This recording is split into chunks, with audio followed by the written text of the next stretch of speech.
Selamat malam, selamat datang di Mata Najwa. Saya Najwa Shihab, tuan rumah Mata Najwa. Gerak penyebaran virus corona semakin menggila, dari waktu ke waktu jumlahnya terus berlipat ganda. Sudah banyak strategi dan kebijakan yang diumumkan, walau praktek di lapangan ternyata sulit diterapkan. Bimbang memilih prioritas ekonomi atau kesehatan, ujung-ujungnya kita sendiri yang keteteran. Saat dunia soroti langkah-langkah yang diambil Indonesia, barulah kita tergopoh-gopoh mengubah segala skema. Bagaimana menerjemahkan prioritas atas kesehatan?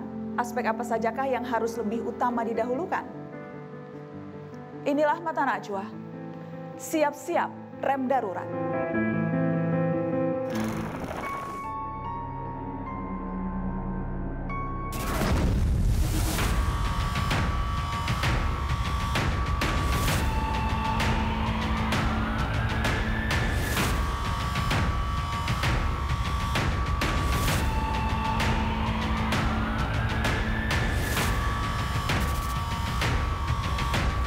Ekonomi akan mengikuti.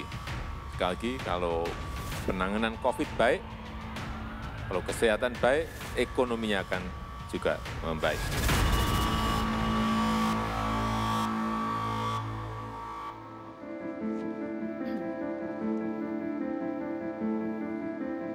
Mengawali Mata Najwa malam ini, kami menyampaikan duka mendalam atas berpulangnya tokoh pers nasional sekaligus pendiri Kompas Gramedia Group, Bapak Yaakob Utama. Pemirsa, menyikapi situasi pandemi yang belum menunjukkan tanda-tanda mereda, Pemprov DKI baru saja mengumumkan langkah antisipatif. Berikut ini cuplikan konferensi pers Gubernur DKI, Anies Baswedan.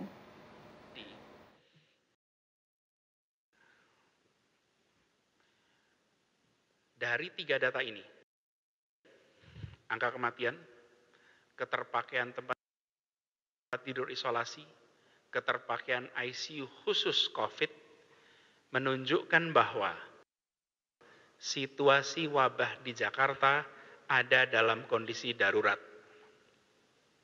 Presiden 2 hari yang lalu menyatakan dengan tegas kepada kita semua bahwa jangan restart ekonomi sebelum kesehatan terkendali. Beliau jelas meletakkan kesehatan sebagai prioritas utama. Maka dengan melihat kedaruratan ini, maka tidak ada banyak pilihan bagi Jakarta kecuali untuk menarik rem darurat sesegera mungkin. Dalam rapat gugus tugas percepatan pengendalian COVID-19 di Jakarta tadi sore, disimpulkan bahwa kita akan menarik rem darurat, yang itu artinya kita terpaksa kembali menerapkan pembatasan sosial berskala besar seperti pada masa awal pandemi dulu. Bukan lagi PSBB transisi, tapi kita harus melakukan PSBB sebagaimana masa awal dulu, dan inilah rem darurat yang harus kita tarik. Sebagaimana tadi kita lihat, begitu dilakukan pembatasan, maka jumlah kasus menurun sehingga kita bisa menyelamatkan saudara-saudara kita. Sekali lagi, ini soal menyelamatkan warga Jakarta. Menarik rem darurat sesegera mungkin. Nanti saya juga akan berbincang langsung dengan Gubernur DKI Jakarta Anies Baswedan untuk tahu lebih detail tentang kebijakan yang akan diambil. Yang jelas, topik Mata Najwa malam ini memang sudah pas sekali, siap-siap rem darurat. Dan untuk membahas itu sudah hadir juru bicara Satgas Penanganan COVID-19, Wiku Adhisa Smito. Selamat malam, Prof. Wiku. Selamat malam. Terima kasih sudah hadir. Sama-sama. Saya juga mengundang manajer pelayanan medik Rumah Sakit UI yang juga dosen di FKUI, ada Dr. Rahmat Hidayat. Selamat malam, Dr. Rahmat. Terima kasih sudah bersedia hadir, Dr. Rahmat. Saya ingin ke Anda dulu karena saya juga mengikuti sosial media Anda. Dan di situ Anda kerap kali menyampaikan hal-hal yang memang membuat kita terkaget-kaget. Jadi saya ingin Anda menyampaikan langsung malam ini. Situasi di ICU seperti apa, Dok? Ya, kita bisa lihat 1 bulan terakhir jumlah pasien mungkin dari awal pertama kali ketika Rumah Sakit UI mulai menangani pasien COVID di awal Maret. Kita tahu bahwa Depok pertama kali terima pasien COVID ada di Depok yang pertama kali, pasien 1. Kemudian 2 minggu kemudian kita punya pasien pertama. Sampai bulan April kita jadi rumah sakit rujukan untuk Jawa Barat, Jakarta, kemudian juga untuk Pemda Depok kita jadi rumah sakit rujukan. Kita cuma punya bed cuma 25 awalnya. Kemudian di Mei kita siapkan tambahin bed lagi, itu nggak pernah penuh. Sampai di Juli dan Agustus. Disitulah mulai penuh dengan yang konfirmasi positif. Jadi jika sebelumnya kita hanya suspek, probable, ataupun dulu dibilang PDP, kalau sekarang semuanya konfirmasi. Gitu. Jadi masalahnya adalah mereka yang ringan pun, itu kan dari 100 orang nih yang positif. Maka walaupun mungkin dalam kondisi yang terawat ataupun di dalam rumah sakit dirawat segala macam, bisa 5-10% keburukan dengan sendirinya. Dan tiba-tiba harus butuh ICU. Sehingga jadi antisipasi yang dilakukan apa dok? Jadi kalau sekarang bisa hampir 3 kali lipat tadi anak. Iya, pasiennya. Iya, 3 kali lipat dari Dan 10. ini melebihi saat titik awal pandemi. Jauh sekali. Jadi yang bisa kita lakukan adalah pertama tentu saja ICU dan HCU kita siapkan. Jadi ICU kita adalah yang pakai ventilator, yang HCU mungkin bukan ventilator tapi non-invasif ventilator. Tapi kemudian ternyata kita harus punya spare untuk jaga-jaga jika ada terjadi perburukan di pasien yang lagi dirawat yang tidak kondisi berat dan intensif. Jadi untuk ringan, sedang yang mungkin lagi dirawat karena tidak bisa isolasi mandiri, kita harus siapkan dan bisa sewaktu-waktu perburukan. Oke, saya ingin menunjukkan tweet Anda di sosial media karena kemudian ini juga yang ramai dibahas. Boleh kita tunjukkan yang sempat Anda mengatakan bahwa ICU penuh, nakes bertanya-tanya kalau ia positif bakal dirawat di mana. Problemnya yang OTG bisa buruk sewaktu-waktu. Saatnya turunkan jumlah OTG, tarik rem darurat. Jadi Anda spesifik mengatakan itu.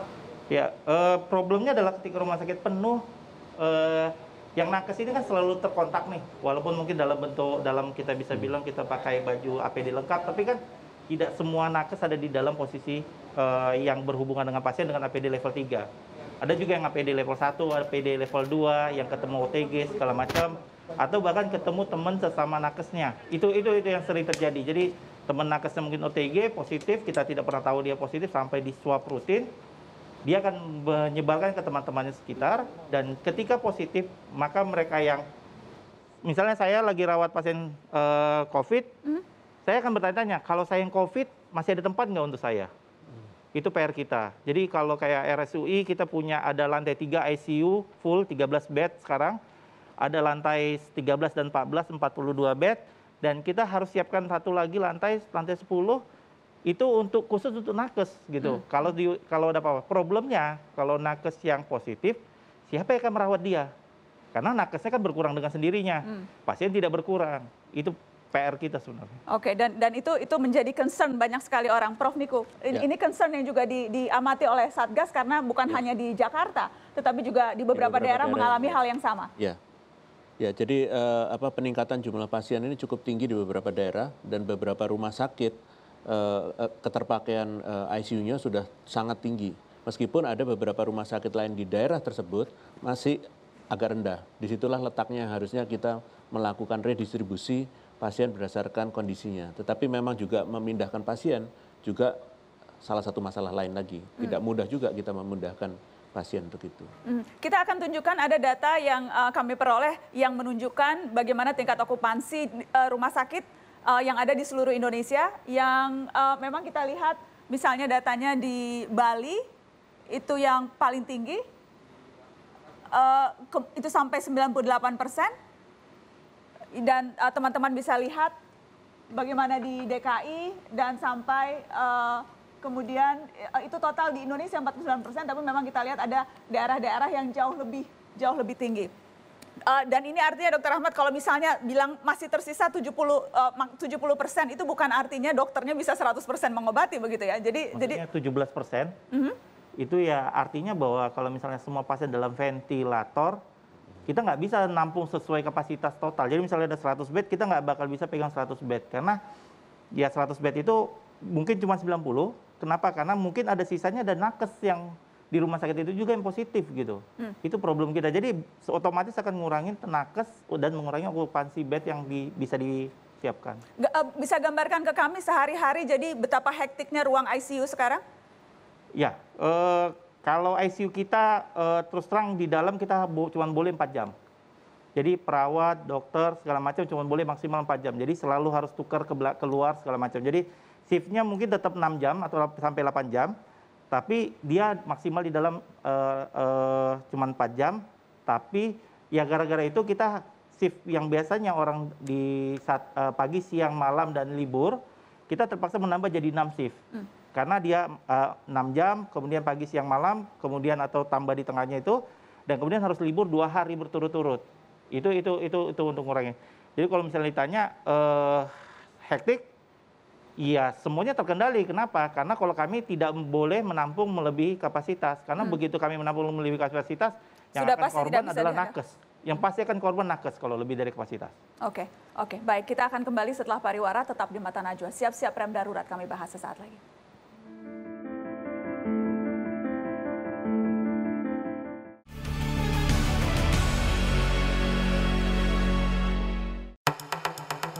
Di saat kasus COVID-19 mencatatkan penambahan drastis, rumah sakit yang menangani justru tengah kewalahan dalam hal penanganan.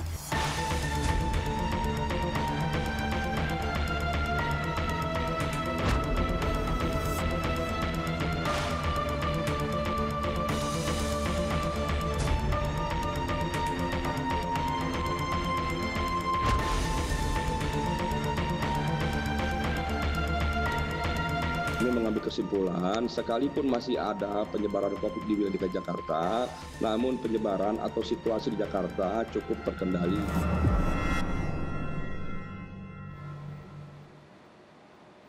Kondisi overkapasitas rumah sakit dialami langsung oleh salah satu dokter di salah satu rumah sakit kelas C di Cikupa, Tangerang yang kesulitan mencari rumah sakit rujukan bagi pasien. Sudah terhubung dengan Mata Najwa, Dr. Otiara Febrianisa Akbaria. Selamat malam, Dr. Otiara. Selamat malam, Mbak Nana. Dokter, jadi saya ingin tahu, dokter dan teman-teman di rumah sakit susah sekarang mau merujuk pasien COVID ke rumah sakit rujukan? Bisa dibilang seperti itu sih. Kita benar-benar kesulitan sekali untuk mencari rujukan. Karena kan memang di awal kita memang komit untuk tidak merawat pasien dengan terkonfirmasi. Jadi kita hanya sampai ke suspek saja. Kalau dulu bilangnya kita namanya PDP, Mbak Nana. Tapi sekarang sudah tidak bisa semuanya karena jumlahnya yang meningkat, jadi akhirnya terpaksa harus menangani juga, begitu dok? Iya, mau nggak mau sambil menunggu ada rumah sakit yang mau kita rujuk, ya kita kelola pasiennya. Gitu. Saya dapat informasi di rumah sakit Dr. Atiara bahkan sampai ada tenda. Iya, jadi ini sih sebenarnya sudah dari lama ya Mbak Nana ya, dari awal kita pandemi memang itu kebijakan dari rumah sakit kami memang mendirikan tenda untuk suspek kami gitu dulu kan PDP. Awalnya memang tenda tersebut tuh diperuntukkan untuk pasien-pasien yang kalau datang dengan gejala-gejala demam seperti itu awal-awal gitu. Jadi memang kami kan awalnya untuk memisahkan pasien umum dengan pasien yang bergejala seperti ke arah suspek gitu. Tapi sekarang tendanya akhirnya digunakan juga untuk pasien-pasien yang memang diduga kuat atau suspek COVID begitu ya dok? Awalnya tenda itu kalau kami gunakan sebagai darurat gitu loh Mbak Nana. Tapi karena makin kesini makin ramai pasien-pasien yang kami duga dengan suspek itu ya mau nggak mau itu kami gunakan gitu. Karena awal-awal itu hanya buat transit aja Mbak Nana sampai dapat rujukan gitu. Bisa digambarkan ke kami, jadi seberapa sulit sekarang? Apakah memang biasanya kalau merujuk itu dengan sehari 2 hari dapat, tapi sekarang harus berhari-hari menunggu? Jadi perbedaannya seperti apa dok? Sebenarnya itu di awal pandemi sampai pertengahan lah ya, kalau nggak salah itu bulan Mei, Juni. Kami memang agak bisa dibilang lebih mudah lah dibanding akhir bulan kemarin sama awal bulan ini. Waktu dulu pertengahan pandemi itu sekitar Mei dan Juni itu kami bisa misalnya kedapatan pasien di shift malam, shift pagi kami bisa dapat rumah sakit rujukan yang kami tuju gitu langsung ACC kirim gitu loh Mbak Nana. Kalau sekarang? Kalau sekarang kami bisa lebih dari 2 hari gitu. Dan apa yang akhirnya harus dilakukan? Apalagi kalau pasiennya misalnya kondisinya harus segera mendapatkan penanganan spesifik begitu, sementara rumah sakit Dr. Atiara itu rumah sakit kelas C yang mungkin saja fasilitasnya tidak mencukupi, apa yang dilakukan dok? Kami sih memang dari awal kami dan teman-teman itu memang komitmen. Jadi setiap pasien memang yang datang ke kami akan maksimalkan kesehatannya gitu. Jadi dengan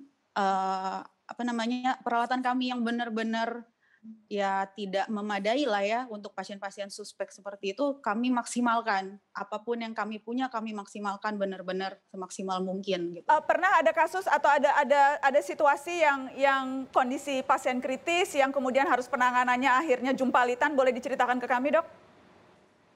Sebenarnya memang di akhir-akhir bulan kemarin itu kami kebetulan banyak dapat pasien-pasien yang dengan gejala sedang sampai berat ya Mbak Nana ya. Itu ada beberapa pasien kami yang benar-benar komorbidnya benar-benar banyak banget dan memang sebenarnya butuh ventilator, tapi kami ya bagaimana, kami nggak bisa gitu, karena rumah sakit kami memang tidak menyediakan ventilator khusus yang untuk pasien-pasien dengan suspek gitu. Jadi ya mau tidak mau memang kami ya semaksimal mungkin kami pasang alat bantu nafas, ya kami kami lakukan tindakan intubasi ya dengan alat yang kami punya gitu. Ya mau nggak mau gitu.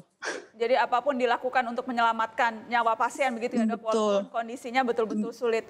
Baik, saya ingin minta tanggapan Prof Wiku. Ini gambaran ini di Tangerang begitu, tidak jauh dari ibu kota. Kita bisa bayangkan bagaimana di daerah-daerah lain.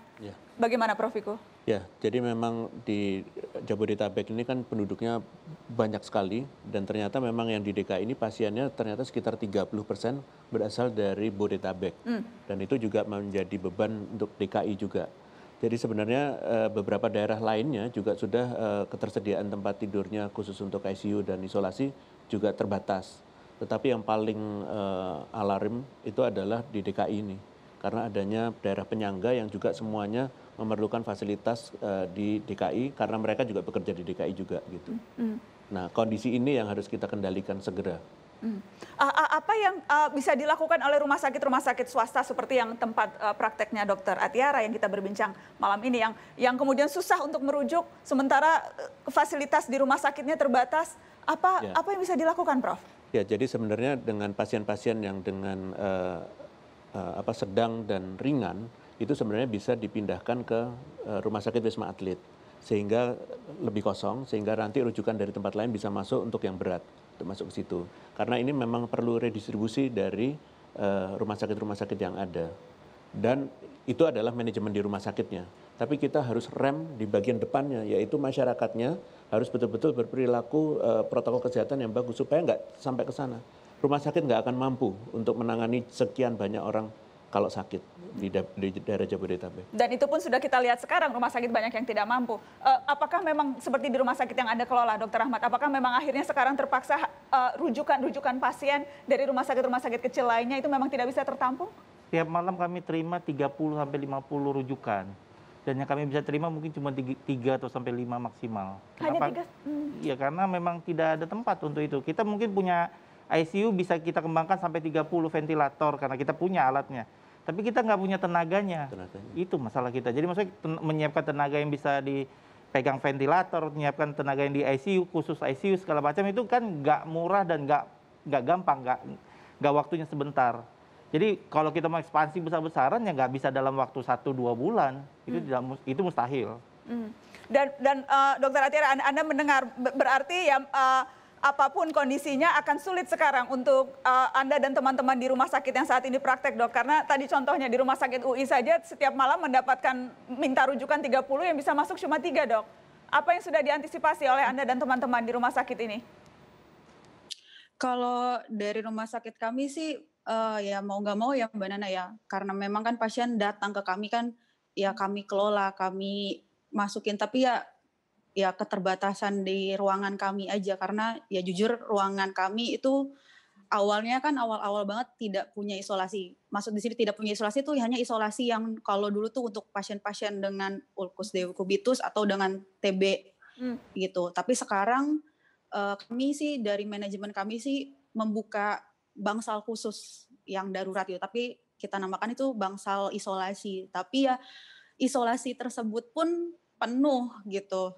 Mau nggak mau ya udah kita buka lagi di bawah untuk isolasi IGD itu itu juga penuh, dan tenda yang tadi Mbak Nana bilang itu juga ya penuh juga gitu, bahkan sampai ya mengalir ke IGD gitu.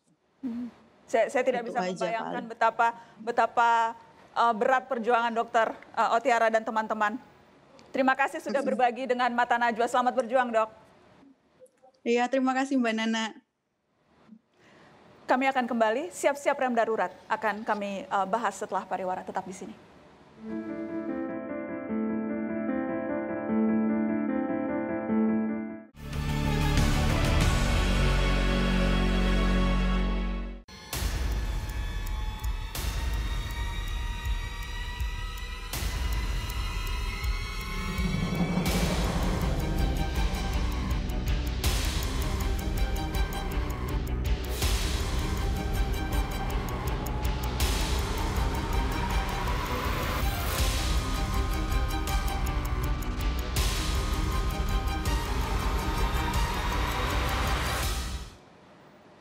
Tingkat kematian tenaga kesehatan di Indonesia termasuk yang tertinggi di dunia. Bagaimana para dokter menghadapi situasi ini dalam perjuangan mereka melawan pandemi? Sudah terhubung dengan Mata Najwa, Dr. Tri Maharani, dokter di salah satu rumah sakit di Jawa Timur yang menyaksikan sejumlah koleganya gugur dalam tugas. Selamat malam, Dr. Tri. Malam, Mbak Nana. Sehat-sehat, dokter? Sekarang saya sudah kerja kembali, sudah sehat kembali. Ya, saya sedih ya karena saya bisa melampaui masa-masa susah itu. Tapi banyak teman saya harus pergi, guru-guru saya harus pergi. Ada berapa banyak, Dok, yang Anda kenal personal, yang Anda tahu langsung teman-teman atau kolega Anda yang akhirnya harus wafat? Ya, kalau untuk dokter kira-kira ada 15-an ya. Untuk perawat yang sempat saya ikut melihat, merawat waktu saya ikut jadi relawan di Sulianti ada 2. Terus yang satu itu saya kenal waktu saya bekerja di salah satu rumah sakit di sana. Jadi 18-an lah ya. Jadi saya sedih karena saya tahu kisah-kisah mereka waktu saya ketemu berapa puluh tahun yang lalu dan cerita-cerita tentang mereka begitu ya. Saya sedih sekali kalau ketika mereka meninggal saya tidak bisa melihatnya, dan kalau orang COVID kan kita tidak bisa melihatnya ya Mbak ya. Sedih banget kan? Apa tanggapan Anda misalnya, Dok, soal kita tahu ada politisi yang bahkan tidak percaya angka kematian para dokter, meragukan data kematian yang muncul dari ID. Saya ingin tahu tanggapan para dokter ketika kemudian ada yang bilang, nggak mungkin nyampe segitu angkanya, nggak nyampe 100-an. Tanggapan Anda kalau mendengar soal itu? Saya paham karena mereka tidak ikut menghitung, tidak ikut melihat orang yang sakit itu, tidak ikut merawat. Seperti tadi saya cerita, ada 2 orang perawat yang sempat saya ikut merawat ketika masih jadi relawan di Sulianti Saroso. Jadi saya tahu sendiri bagaimana kondisinya di ICU.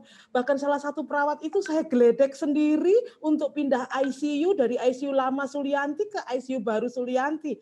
Nah, mungkin teman-teman yang sekarang nonton dari Sulianti masih ingat hari itu ketika saya ikut memindahkan pasien-pasien ICU lama ke ICU baru.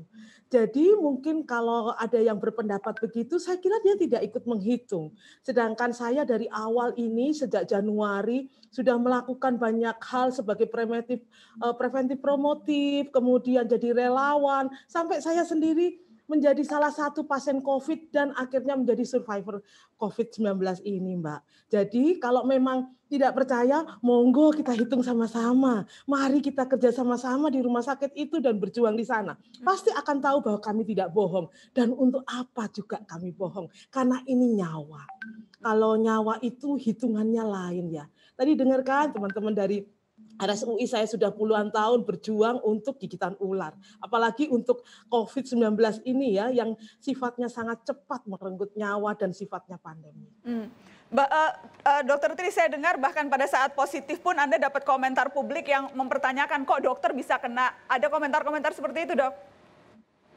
Ya.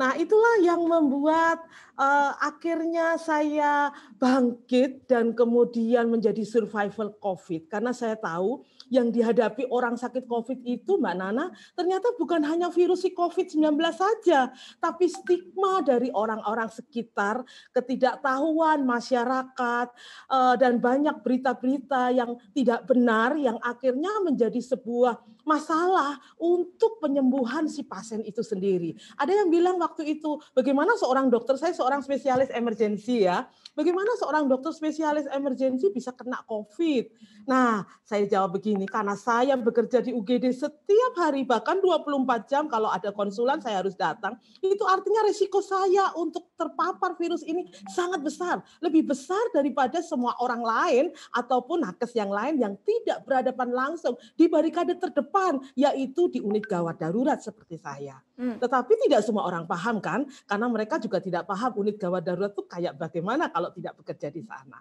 Jadi menurut saya memang ini membutuhkan sebuah pemahaman dan edukasi yang benar. Oleh sebab itu Mbak, tadi kan setelah saya kena COVID, di masa saya masih sakit itu, saya memikirkan untuk membuat Survivor ini, bagaimana kita bisa melawan stigma, bagaimana kita bisa melawan virus tadi, dan bagaimana kita bisa bangkit dan hidup melawan semua penyakit-penyakit tadi. Meskipun saya tahu itu gak mudah Mbak ternyata, betul-betul gak mudah. Spesifik soal dokter-dokter yang kemudian akhirnya harus tumbang begitu, yang kemudian akhirnya nyawanya tidak bisa tertolong. Ada kalau misalnya dianggap itu kan hanya angka saja, tapi ada yang belum bisa membuat hubungan yang jelas. Apa akibatnya kalau dokter-dokter yang sudah puluhan tahun bekerja ini, spesialis yang hebat-hebat ini, kemudian akhirnya harus meninggal, mereka tidak bisa melihat dampaknya ke publik secara luas, dokter. Boleh dijelaskan? Iya, saya kan ikut menghitung berapa dokter yang meninggal ya.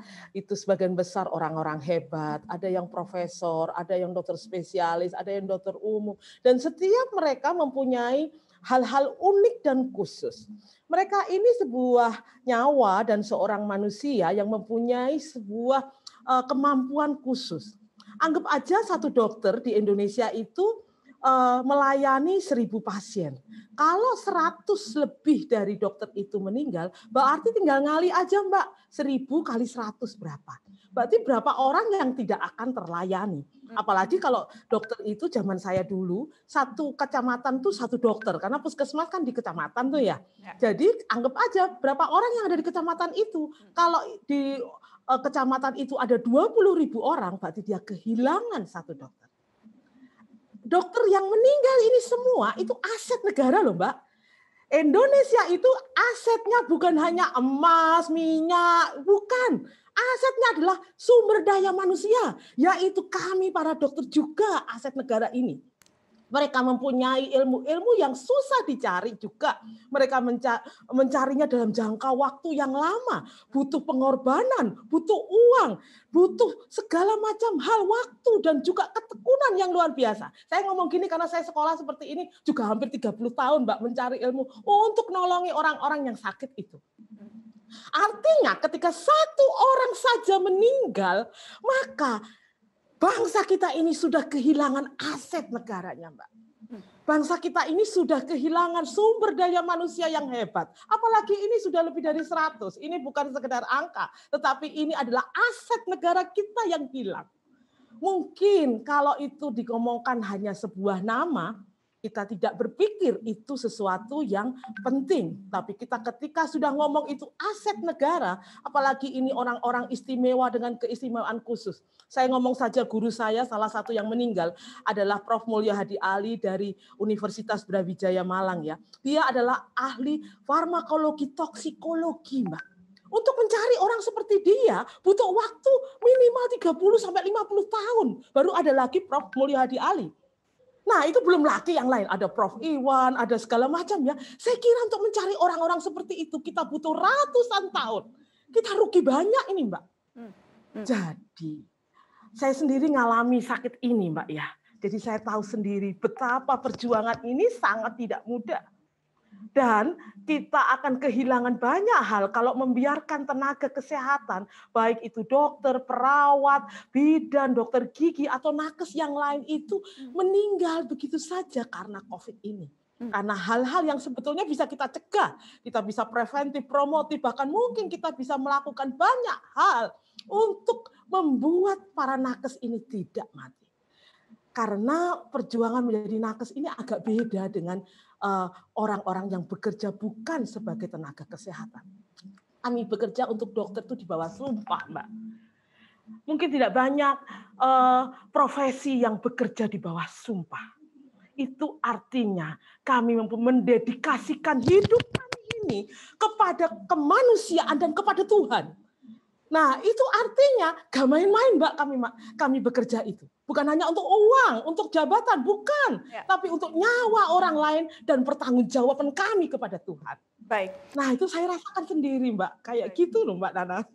Dr. Tri, saya harus break, tapi saya masih ingin menanyakan ke Anda karena yang jelas kalau kita perhatikan sekarang, terutama di sosial media, ada banyak suara-suara yang seolah-olah mempertanyakan dokter, yang bilang dokter banyak meng-COVID-kan orang, banyak yang bilang dokter kemudian hanya mencari keuntungan. Saya ingin Anda menanggapi berbagai suara-suara itu setelah pariwara. Tetap di Mata Najwa, kami akan kembali sesaat lagi.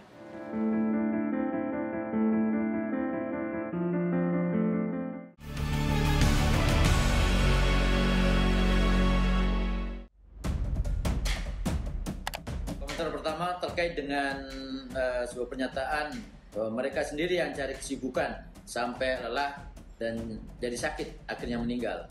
Orang sehat dites terus, dinyatakan positif dan dirawat di ruang isolasi. Jadi kalian sendiri yang capek. Ya, kalau dibilang rumah sakit mengada-ngada dengan corona, kita tahu bahwa ada sebuah proses verifikasi yang dilakukan. Ada sebuah kondisi yang kemudian saat ini terjadi di dalam penata laksanaan yang kita dapatkan di rumah sakit. Jadi tidak benar kalau kemudian rumah sakit yang mengada-ngada untuk kemudian membuat jadi corona. Karena kami pun atau rumah sakit pun dengan kondisi saat ini tentunya terbebani dengan adanya pasien corona. Bukan sebuah hal yang menguntungkan.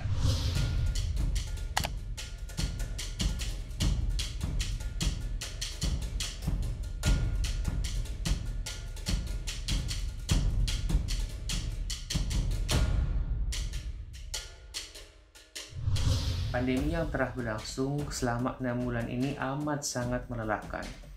Kalau bisa memilih, rasanya kami ingin di rumah saja. Karena setiap hari risikonya adalah nyawa. Baik, saya ingin ke Dr. Tri Maharani dulu. Dr. Tri, apa yang kerap kali Anda dapatkan atau Anda dengar? Persepsi-persepsi yang muncul dari publik yang sebetulnya itu keliru luar biasa, Dok. Ya, saya paham bahwa masyarakat Indonesia, kalau saya boleh ngomong, maafkan ya untuk seluruh masyarakat Indonesia. Kita lebih banyak percaya mistis dan mitos daripada medis. Itulah yang membuat kita ini mempunyai kesalahan berjamaah puluhan tahun terhadap orang-orang medis. Dalam masa pandemi seperti sekarang ini, kalau kita mau melakukan hal-hal yang sifatnya mencari keuntungan agar kita mendapatkan uang lebih banyak, saya kira tidak ada orang yang mau mempertaruhkan nyawanya demi itu. Karena kita tidak pernah tahu kita ini terinfeksi atau tidak. Seperti pada kasus saya itu nolongin staf saya loh ya. Dan ketika saya mempertaruhkan nyawa saya untuk staf saya tadi dan saya menjadi sakit, nggak ada di pikiran saya pikir saya minta dia harus pembayaran berapa kali lipat gitu. Tidak ada di pikiran kami tenaga kesehatan itu seperti itu. Karena waktu kami dididik di sekolah kami dulu, kami semua dididik dengan memberikan ilmu tentang nyawa itu harganya tidak terbatas. Dan kami para dokter itu bertaruh nyawa untuk nyawa orang lain. Nah, jadi kalau ada persepsi-persepsi seperti itu, saya kira karena pemahaman yang dangkal akan profesi medis. Mereka mungkin lebih percaya kepada hal-hal yang bersifat mistis dan mitos yang sudah membelenggu bangsa ini puluhan tahun. Nah, jadi pada masa COVID ini ada persepsi-persepsi yang salah dan yang akhirnya berkembang membuat kami bekerja ini jadi bertambah berat. Melawan si COVID sendiri, melawan kelelahan kami, melawan tekanan-tekanan yang kami alami, dan melawan masalah-masalah yang dibuat untuk hal-hal yang sifatnya itu bohong belaka. Oke, baik. Jadi dalam hal ini, saya kira kita ini harus bangkit sebagai bangsa, mengalahkan mistis dan mitos tadi untuk mengarah kepada medis. Kalau mau bangsa kita ini selamat dari kepunahan akibat COVID-19. Saya ingin ke Ahmad Arief, inisiator lapor COVID-19 yang juga sudah terhubung di Mata Najwa. Selamat malam, Mas Arief. Selamat malam, Mbak Nana. Mas Arief, saya ingin minta tanggapan Anda ketika akhir-akhir ini kita lihat publik yang meragukan dokter, kemudian yang menuduh dokter mendapat keuntungan atau mendapatkan insentif kalau ada yang di-COVID-kan atau dipositifkan. Apa menurut Anda yang menyebabkan reaksi itu bermunculan? Iya, saya pikir ini memang fenomena yang berat sekali bagi para nakes ya, bukan hanya dokter tapi perawat dan seterusnya. Kami di Lapor COVID pernah membuat survei mengenai penyintas COVID dan termasuk para nakes. Sebagian besar di antara mereka itu mengalami stigmatisasi, mulai dari pengusiran sampai bahkan dilarang naik angkot dan seterusnya. Tetapi pada situasi seperti ini, menurut saya otoritas harusnya hadir di depan para nakes, menunjukkan bahwa nakes ini sudah berbuat sama kita. Nah, karena otoritas ini kurang hadir, disitulah makanya Lapor COVID menginisiasi salah satunya pusara digital sebenarnya, untuk menunjukkan bahwa orang yang meninggal, nakes yang meninggal, mereka yang sudah berjuang di garda depan, kita tampilkan story-nya, riwayatnya, mereka perjalanan hidup mereka sampai perjalanan kena COVID-nya, dan itu adalah bagian dari upaya kita untuk memberikan edukasi yang baik kepada masyarakat. Ini loh, ada orang yang sudah berjuang kepada mereka untuk demi hidup kita saat ini, tetapi kita kurang menghargainya. Nah, di sini mungkin yang harus kita lakukan menurut saya. Jadi bukan hanya masyarakat, tapi menurut saya pemerintah juga harus memiliki sikap yang tegas terhadap ini gitu. Jadi tidak bisa membiarkan seolah-olah nakes harus berhadapan dengan masyarakat yang tidak memiliki pengetahuan yang cukup tentang apa yang terjadi gitu. Nah, beberapa banyak kasus sebenarnya di sosial media di mana-mana nakes yang dihujat, bahkan ketika meninggal pun ditolak gitu. Dan disinilah mungkin menurut saya krisis yang luar biasa yang terjadi, dan siapa saja menurut saya harus ada berani di depan untuk membantu mereka. Prof Wiku, bagaimana Anda melihat ini, Prof Wiku? Dari penilaian negatif yang sering muncul, itu akarnya dari mana menurut Anda? Sebenarnya akarnya karena memang pemahaman masyarakat yang masih belum lengkap terhadap masalah ini. Meskipun kita sosialisasi sudah dilakukan dan seterusnya, rupanya pengalaman kita belum bisa menyentuh ke akar rumput mungkin ya, untuk mereka betul-betul paham. Jadi stigmatisasi masih terjadi, upaya untuk menyelamatkan ini kita jadi sulit sekali untuk tenaga kesehatan. Padahal sebenarnya kunci utama, garda terdepan, orang selalu mengatakan dokter, padahal bukan. Garda terdepan adalah masyarakat itu sendiri. Kalau masyarakat itu berperilaku protokol kesehatan yang dijalankan dengan ketat, nggak akan terjadi seperti ini. Jadi kita nggak bisa menunggu seperti itu, nggak akan kuat kita. Dari pertama, preventif, promotif itu adalah utama. Kuratif itu adalah belakang, yang akhir. Dan kita jumlahnya terbatas. Itu yang harus kita lakukan. Oke, Dr. Ahmad, informasi yang kemudian beredar, misinformasi tepatnya, bahwa rumah sakit mempositifkan banyak orang demi dapat insentif dan kemudian supaya dapat tambahan uang untuk dokter-dokternya. Kalau kemudian Anda dituding seperti itu, bagaimana dok? Yang pertama, positif itu adalah hasil PCR. Jadi PCR itu ya ada hasilnya dan tidak bisa dipositifkan. Kita juga diverifikasi sama Kemenkes. Yang kedua, insentif yang didapatkan dokter itu dibandingkan penghasilan kalau misalnya tidak ada COVID, itu jauh berbeda sekali. Itu sangat ya mungkin cuma 50% atau 30% dari yang biasa kita dapatkan. Itu yang kedua. Yang ketiga, insentif itu tentu saja diaudit. Jadi udah dikasih masih tanyain, kenapa lu pantas nggak dapat terima atau tidak gitu. Sementara kalau kita praktek biasa, kita tidak ada masalah gitu. Jadi maksudnya seandainya ditanya siapa yang paling tidak ingin ada COVID, nakes. Nakes mau hidup normal. Kita nggak mau lagi pagi rapat, tengah malam dipanggil dok ini gimana segala macam itu. Kita nggak mau lagi sebenarnya, capek. Kita maunya penyakit biasa-biasa aja gitu. Tapi ya itu tadi pertanyaannya. Iya, kalau misalnya ada yang mau menuduh, saya sih ya sudah mau diapain. Orang kan sesuai dengan logika masing-masing, pemikiran masing-masing gitu kan. Kita ya kerja saja. Itulah nantinya dari pemerintah, masyarakat. Ya kita udah lelah lah ya edukasi. Saya mungkin dari 6 bulan lalu kita udah mengedukasi lewat medsos, lewat kita punya ada namanya acara media expert, kita punya acara yang harian tiap bulan itu ke awam. Kita udah edukasi itu, tapi ya pemerintah juga udah capek mengedukasi, tapi akhirnya ya di jalan begitu. Begitu. Terakhir Dokter Tri, Anda juga kalau kemudian dituduh ini dokter cari uang aja nih, sengaja mempositifkan, Anda akan jawab apa, Dok? Kalau saya memang ingin mencari uang, tentunya saya tidak akan mencari uang pada pasien. Pasien uangnya sedikit. Saya tentu mencari uang dalam menjadi pengusaha, begitu ya. Nah, jadi dalam kondisi seperti ini, kalau kita dituduh mencari uang itu sangat salah sekali.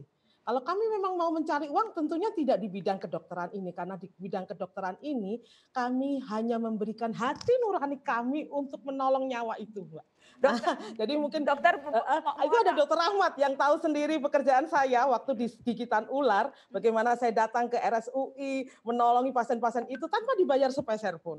Jadi dalam kondisi seperti ini, kalau bagi kami tenaga kesehatan, uang bukan menjadi prioritas, tapi nyawa itu prioritas utama kami. Dokter, boleh tidak saya bertanya hal yang sensitif kalau dokter mau menjawab? Boleh saya tahu? Boleh saya tahu penghasilan Dokter Tri berapa, Dok? Oke, saya mau jawab. Ini karena semua orang tahu. Saya ini golongan 4A. Penghasilan saya 3.900.000.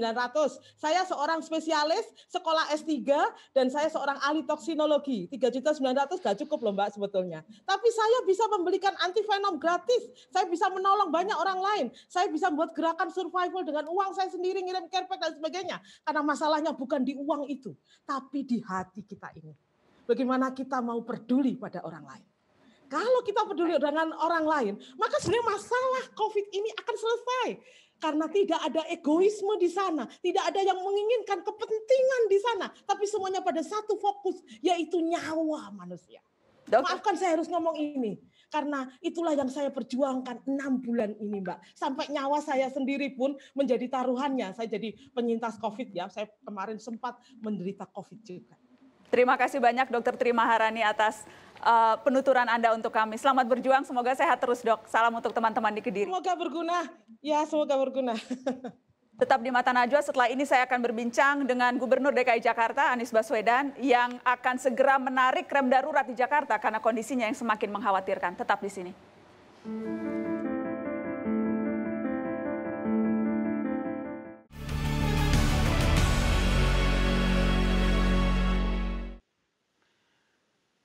Dari 3 data ini, angka kematian, keterpakaian tempat tidur isolasi, keterpakaian ICU khusus COVID, menunjukkan bahwa situasi wabah di Jakarta ada dalam kondisi darurat.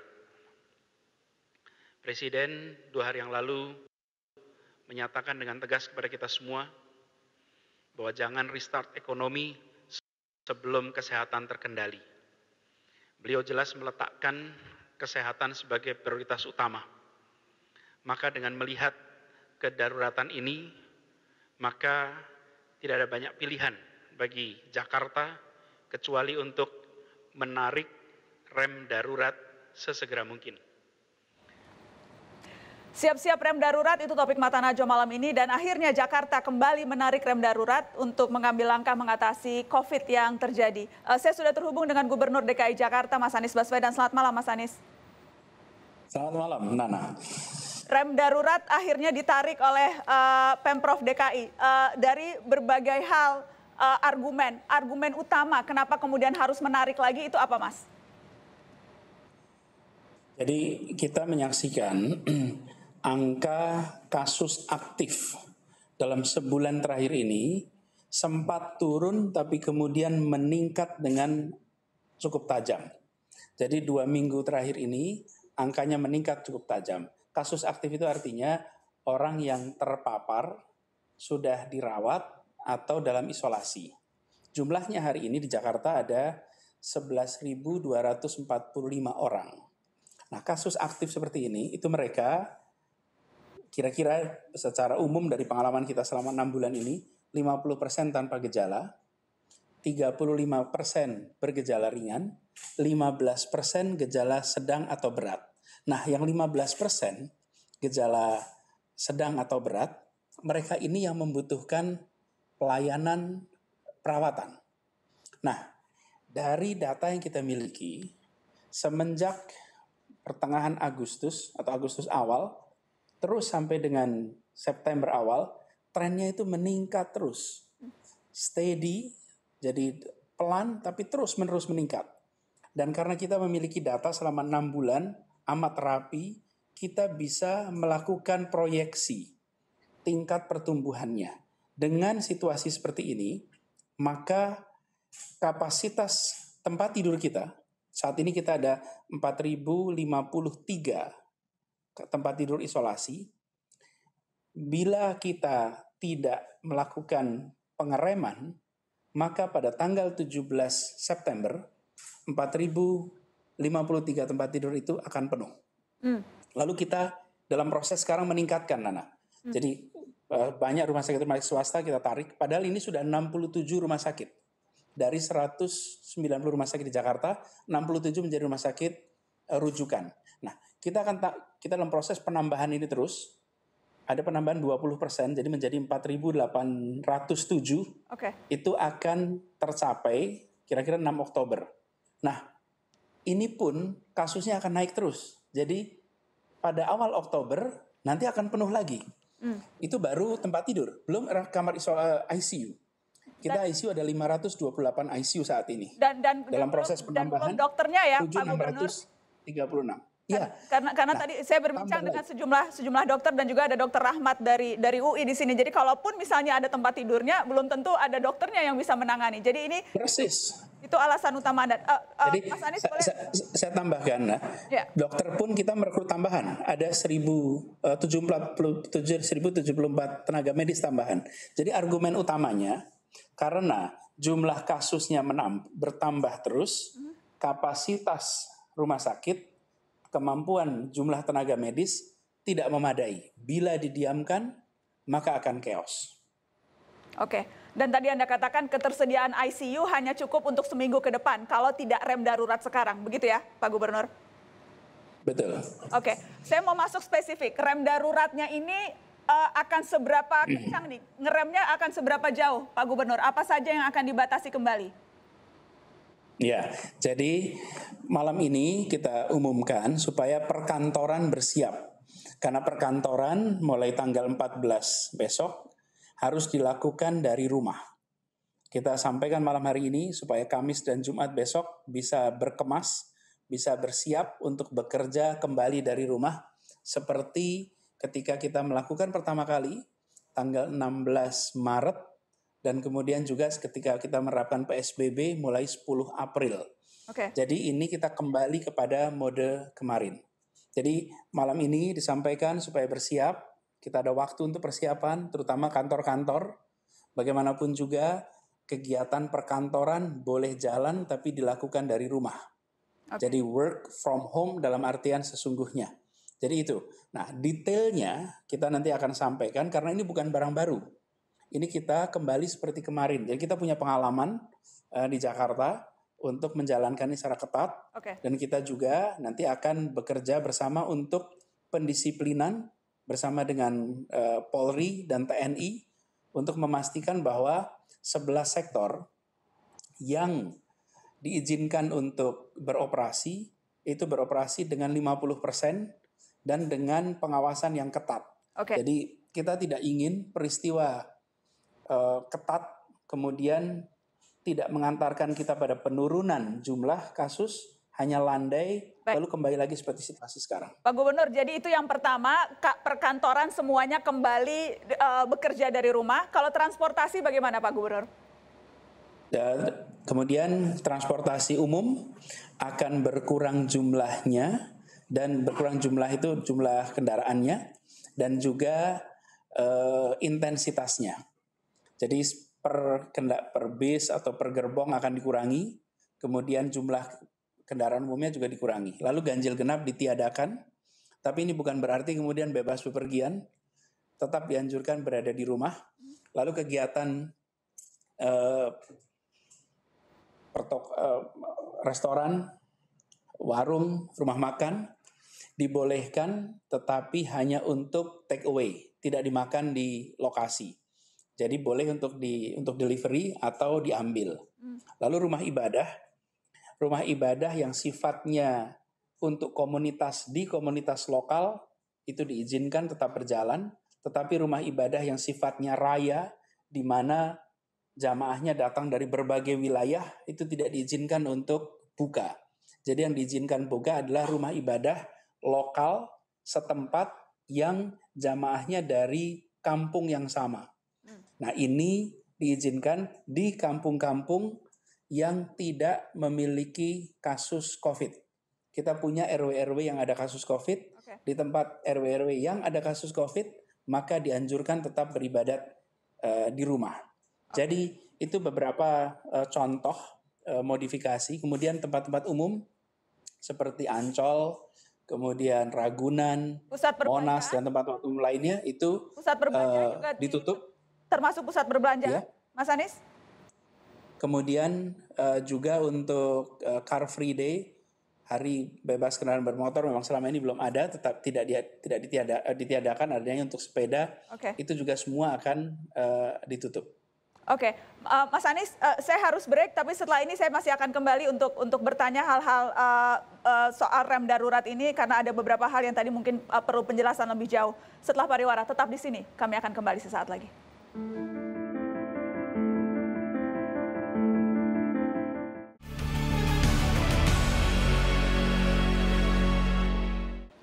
Iya, Jakarta menarik rem darurat kembali. Saya berbincang dengan Gubernur DKI Jakarta Anies Baswedan. Mulai Senin, PSBB akan diberlakukan kembali, teman-teman. Belajar, bekerja, beribadah dari rumah. Tadi Mas Anies sudah sampaikan seluruh tempat ibadah ditutup dengan penyesuaian, terbatas pada komunitas lokal dengan menerapkan protokol kesehatan yang ketat. Kemudian seluruh tempat hiburan harus tutup. Seluruh usaha makanan hanya menerima pesanan untuk dibawa pulang atau diantar.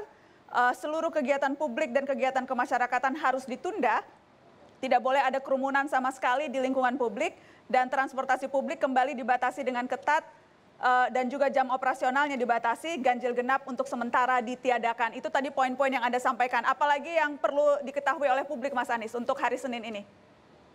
Jadi ada bidang-bidang yang vital yang dibutuhkan oleh masyarakat yang masih boleh beroperasi. Mereka boleh beroperasi dengan kapasitas 50% dan mengikuti protokol kesehatan. Pertama adalah bidang kesehatan, otomatis. Kemudian kedua adalah bahan pangan, makanan, minuman, ini sektor yang memang harus berjalan. Yang ketiga energi. Energi ini dari mulai yang terkait dengan perlistrikan, gas, air, yang menjadi kebutuhan energi masyarakat. Kemudian yang keempat adalah sektor komunikasi dan teknologi informatika. Lalu yang kelima adalah sektor keuangan, ini juga bisa berfungsi. Lalu logistik untuk memastikan bahwa kebutuhan masyarakat terpenuhi karena logistical system masih tetap berjalan. Lalu perhotelan masih tetap bisa bekerja. Lalu konstruksi, pekerjaan-pekerjaan konstruksi bisa berfungsi, hanya semua pekerja konstruksi tidak boleh meninggalkan arena bekerjanya.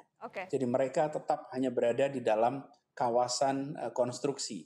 Jadi semua kegiatan pembangunan gedung, pembangunan fisik tidak boleh tidak berhenti, tapi pekerjanya tetap. Lalu ada industri strategis yang memiliki nilai strategis untuk kepentingan negara, itu diizinkan untuk beroperasi. Lalu ada pelayanan dasar. Ini industri-industri yang ditetapkan sebagai industri pelayanan yang vital untuk kepentingan nasional dan ada objek-objek tertentu. Ini adalah tempat yang mereka harus mengajukan izin kita, sama tempat-tempat pelayanan kebutuhan sehari-hari. Jadi itu masih boleh beroperasi. Ini kira-kira sektor-sektor yang masih bisa beroperasi ada dengan semuanya ya, Mas? Setengah kapasitas. Mas Anies, bagaimana dengan keluar masuk Jakarta? Apakah masih perlu, waktu itu sempat ada surat izin untuk keluar masuk Jakarta. Apakah akan diberlakukan lagi? Ya. Jadi kita sedang proses koordinasi. Besok kita akan membahas dengan pemerintah pusat untuk mengkoordinasikan ini. Juga dengan teman-teman, para wali kota, bupati, dan gubernur yang membawahi kawasan tetangga Jakarta. Sehingga kita memiliki kebijakan sebagai satu kesatuan. Itu rencana akan dibicarakan besok. Nah, malam ini memang kita perlu menyampaikan awal sehingga kegiatan usaha, perkantoran khususnya itu bisa bersiap. Nanti detail untuk pengaturan mobilitasnya kita akan umumkan kemudian. Oke, saya juga ada Prof. Wiku di sini, juru bicara Satgas Penanganan COVID-19. Prof. Wiku, saya ingin minta tanggapan Anda, karena yang jelas kalau Jakarta sendiri saja tidak mungkin, kita sudah lihat bagaimana kota-kota satelit dan kota-kota Bodetabek ini juga harus satu kesatuan penanganannya. Apakah ini artinya memang pemerintah pusat juga akan melihat pentingnya PSBB ketat juga diberlakukan di semua daerah penyangga Jakarta? Kita pasti memperhatikan daerah-daerah bukan hanya penyangga DKI Jakarta, tetapi seluruh Indonesia, terutama daerah-daerah dengan risiko tinggi. Kita harus belajar dari kenyataan yang dihadapi oleh DKI sekarang. Penyangga pasti punya kontribusi kepada DKI. Kasusnya sendiri kan 30% kasus di DKI adalah dari penyangga. Dan ini juga harus melakukan pengetatan agar betul-betul terjaga ini. Karena pasti transportasinya juga akan bolak-balik antara Jakarta dengan daerah penyangga. Tetapi daerah-daerah lain di Indonesia yang insiden kasusnya juga tinggi, itu juga harus belajar dari sini sebelum terjadi kondisi darurat seperti di DKI. Yang jelas beberapa daerah penyangga seperti Depok sempat ada pembatasan berupa jam malam. Jam malam, Bogor dan Depok. Ya. Bogor dan Depok ada jam malam. Tapi kalau melihat angka-angkanya yang seperti kenyataan hari ini, berarti memang rasanya itu masih belum cukup dan harus ada pengetatan lebih, Prof. Semua pemerintah daerah, pimpinan daerah harus mereview kembali keadaan yang ada seperti ini sekarang. Kalau perlu melakukan rem darurat seperti DKI, lakukan itu demi keselamatan masyarakatnya dan tenaga kesehatannya. Daerah mana lagi yang menurut Anda memang perlu mengikuti Jakarta melakukan rem darurat?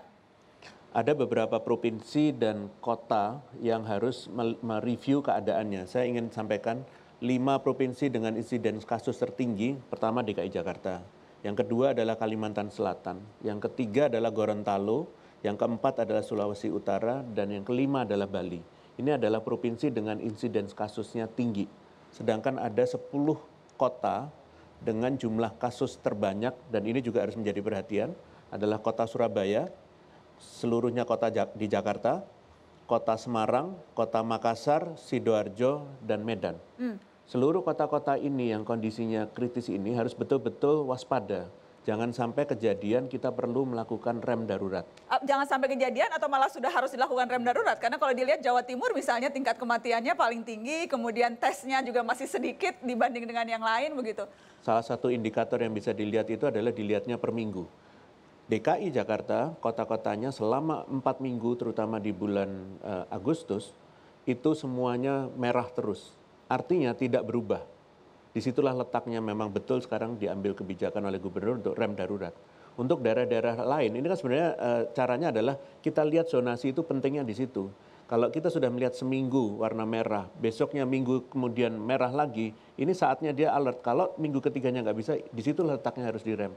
Daripada menunggu sampai 4 minggu atau lebih. Oke, Dr. Ahmad, apa catatan Anda? Karena rem darurat ini akan efektif kalau apa? Harus ada syaratnya juga kan? Ada. Jadi pertama antar daerah ini saya setuju harusnya saling bekerja sama. Jadi Jabodetabek bareng-bareng. Kalau cuma Depok atau Jakarta doang yang rem darurat, ini akan rebound. Pasti akan rebound. Jadi Depok nanti akan naik, Jakarta turun, balik lagi nanti Jakarta naik, Depok akan naik lagi seperti itu. Yang kedua, saya sih berharap ada benteng sel-sel. Jadi maksudnya gini, bahwa kalau ada merah, kejarlah di situ. Jadi maksudnya tracing itu sangat perlu. Kita bisa lihat di Jakarta, dan di Depok juga contohnya, setiap ada pasien positif 1, tracingnya cuma sampai 6. Teorinya sampai 30. Saya di rumah sakit UI, kita pernah melakukan tracing, kita sampai 24 orang. Jadi 1 orang positif, 24 orang yang di tracing. Hasilnya apa? Kita selesaikan masalah kita dalam 2 minggu, selesai semua masalah COVID di rumah sakit UI. Padahal kalau bisa dibilang bisa 20-30% saat itu kita terkena. Jadi kalau tidak ada tindakan seperti ini, kita cuma putar-putar aja hari ini begini, 2 bulan lagi balik lagi. 2 bulan lagi balik lagi, mau sampai kapan? Tenaga kita tidak selamanya bertahan. Jadi kalau saya sih bilangnya adalah, alhamdulillah kita 6 bulan masih hidup, tapi 6 bulan lagi kita nggak tahu. Gitu sih. Oke, Pak Gubernur, saya minta tanggapan Anda sekaligus, apakah berarti ini pengawasannya juga akan menjadi lebih ketat, sanksinya juga akan jadi lebih berat diberikan untuk PSBB yang akan lebih ketat ini, Pak Gubernur?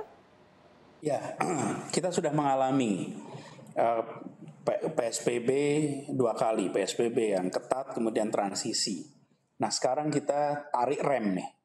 Tarik rem, ini saya barusan juga berbicara dengan bapak-bapak dari TNI dan kepolisian yang kita akan sama-sama mengawasi dan memastikan bahwa kedisiplinan ditegakkan. Sekarang kita memiliki semua aturannya. Jadi ini agak berbeda dengan kondisi bulan Maret, April kemarin. Pada waktu itu kita mengambil kebijakan sambil kita menyiapkan regulasi-regulasi untuk penegakannya. Sekarang seluruh aturan penegakannya sudah ada. Bahkan untuk masker saja, Jakarta itu sudah membagikan 22 juta masker, yaitu 2 kali jumlah penduduk. Dan kita sudah melakukan pendisiplinan untuk masker, bahkan denda masker itu terkumpul lebih dari 3 miliar. Yang ini menunjukkan bahwa pendisiplinan jalan. Nah, kita akan ketatkan. Jadi ke depan bersiap untuk 1, disiplin bekerja di rumah, dan 2, bila melanggar aturannya sudah ada, aparatnya ada, dan kita akan jauh lebih ketat untuk memastikan kita tidak kembali kepada situasi seperti bulan Agustus dan September ini. Baik, Gubernur DKI Jakarta Anies Baswedan. Terima kasih banyak Pak Gubernur sudah berbincang di Mata Najwa malam ini. Selamat bertugas, Mas. Terima kasih, Nana. Tetap di Mata Najwa, kami akan kembali setelah pariwara.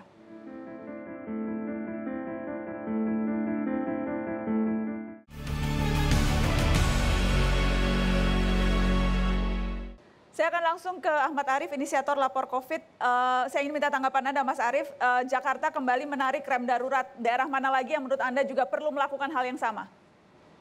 Ya Mbak, sebenarnya kalau Jakarta memang sudah wajib ya, dan menarik sebenarnya Jakarta itu punya data mengenai itu ya, karena jumlah tesnya memang sudah jauh lebih tinggi ya, sudah 4 kali lipat dari standar minimal. Yang saya sebenarnya paling khawatir itu daerah-daerah yang seperti melawan COVID ini dengan peta buta, karena dia tidak tahu sebenarnya jumlah infeksinya seberapa. Dan Jawa Timur, Jawa Tengah itu menurut saya saat ini itu sudah sangat mengkhawatirkan. Misalnya kalau kita lihat data kematian ya, dalam seminggu terakhir itu konsisten Jawa Timur yang tertinggi.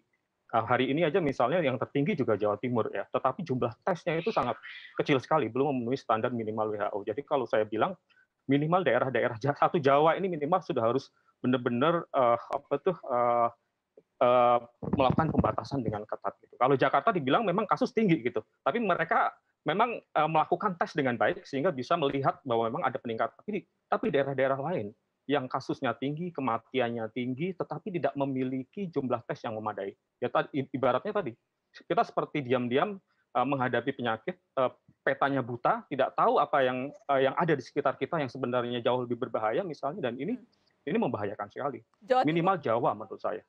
Dan spesifik tadi Anda bilang Jawa Timur dan Jawa Tengah. Baik, terima kasih Mas Arief sudah bergabung di Mata Najwa malam ini. Prof. Wiku, silakan penutup dari Anda. Ya. Jadi sebenarnya ini adalah tanggung jawab kita semua, tapi saya ingin menekankan begini, setiap pimpinan daerah, baik itu provinsi maupun kabupaten kota, harus memahami data dari masing-masing daerahnya sendiri. Jadi seperti DKI, dia harus bertanggung jawab pada daerahnya. Para gubernur juga harus melihat datanya di kabupaten kota di tempatnya mereka berada.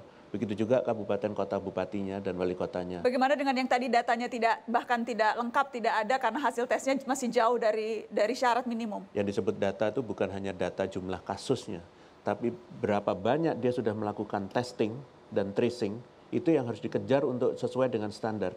Dan WHO. Itu yang belum dilakukan oleh Jawa Timur dan Jawa Tengah kan, Prof? Banyak daerah yang belum bisa mengejar itu. Maka dari itu peningkatan kemampuan testingnya dengan laboratorium yang ada, dan kalau perlu meminta bantuan di daerah sekitarnya, itu perlu dilakukan sehingga kemampuannya jadi naik.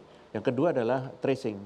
Melalui Dinas Kesehatan Provinsi maupun Kabupaten Kota itu harus diaktifkan supaya jangan sampai dengan satu kasus cuman 2-3 orang saja yang ditanya, atau karena testingnya lambat, maka dari itu orangnya sudah kemana-mana. Dan baru hari kelima baru tahu dan hasilnya positif, sudah sekian banyak orang yang terkontak, dan di tracingnya ternyata cuma 3 atau 5 orang juga. Jadi kan banyak sekali yang lost.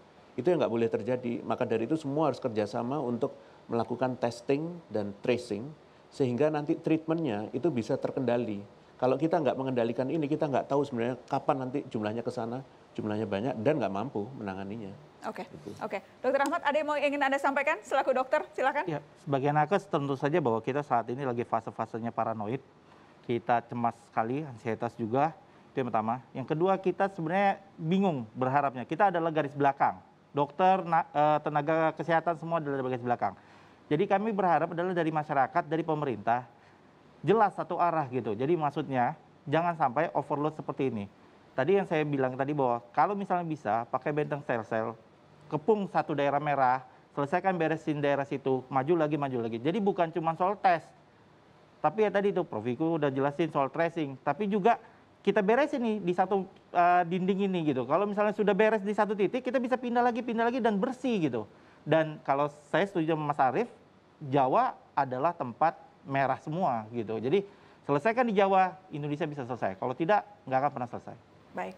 Terima kasih sudah hadir di Mata Najwa malam ini. Prof. Wiku, terima kasih sudah bergabung di Mata Najwa. Terima kasih kepada Anda sudah menyaksikan Mata Najwa malam ini. Sehat terus teman-teman. Selamat malam. Sampai jumpa.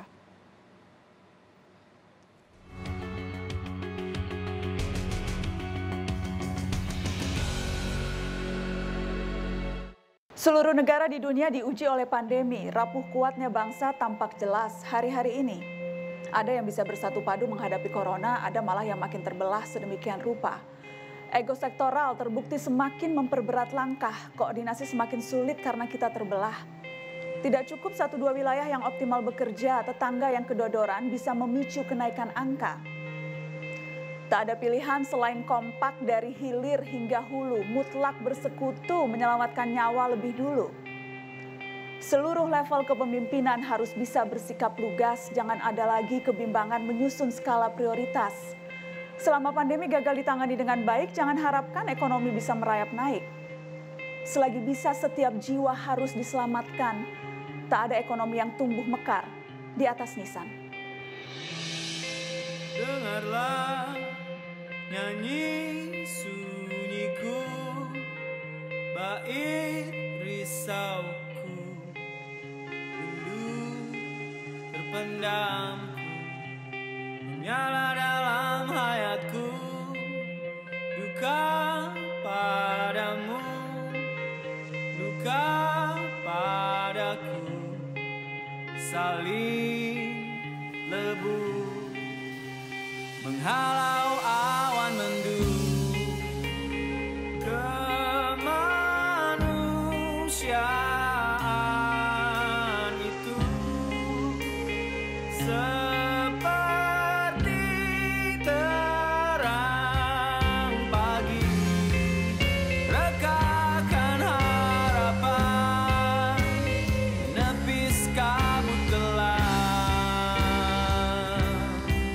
Niatkan kunjung terkepal, bekik menebal terjadi.